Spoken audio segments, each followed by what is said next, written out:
مشہور قرار صاحب ہمارے international journalist council of Pakistan کے سینئر سپریم کونسل کے ممبر،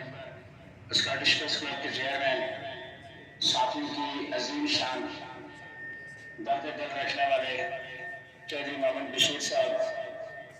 سیکرٹری جنرل محترم شیر ساگر صاحب، صاحبات کے صدر اسد حیدری صاحب اور آئے ہوئے یہاں معزز مہمانان، ایم ڈبلیو او کے جنرل سیکرٹری وحید شیخ صاحب، دیگر ساتھیوں کو مکتوم برا سلام قبول ہو۔ آج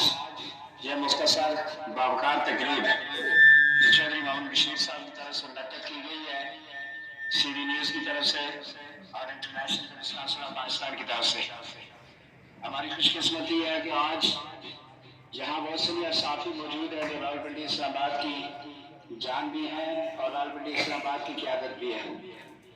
آنے والے وقت کے لیے ایک پلاننگ بھی ہے اور صحافیوں کی خدمت کے لیے ایک عزم بھی ہے۔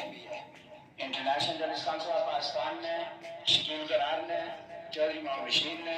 وقار بابر صاحب نے اور ان صحافیوں نے ہمیشہ بغیر کسی لالچ کے، بغیر کسی طمع کے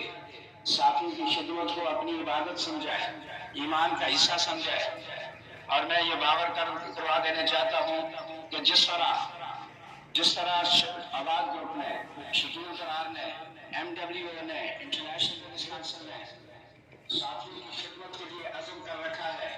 یہ نہ صرف نیشنل پریس کلب اسلام آباد بلکہ پاکستان بھر کے تمام بڑے شہروں کے پریس کلب کے ساتھیوں نے اپریشیٹ بھی کیا اور وہاں کے وہ مظلوم طبقہ جو پسا ہوا ہے، جو دبا ہوا ہے، جو قبضہ گروپ کے ہاتھوں دبا ہوا ہے، اب پورے پاکستان میں یکجا ہو کے ایک آواز بلند کرنے جا رہے ہیں۔ میں یہاں پہ یہ تجویز کروں گا کہ آئے اس وقت صرف اسلام آباد سے نکل کے ریاست جموں اور کشمیر کے لیے پاکستان اور چار صوبوں میں بلکہ پاکستان کے انٹرنیشنل فلم میں اور صرف پاکستان میں بھی جو لا قانونی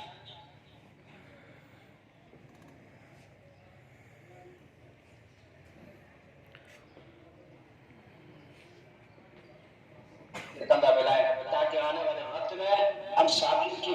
قیمت میں اضافہ کر سکے، ہم ان کے مورال کو بلند کر سکے۔ صحافی وقت ہے جو دفاع پاکستان کی ضامن ہے، صحافی وقت ہے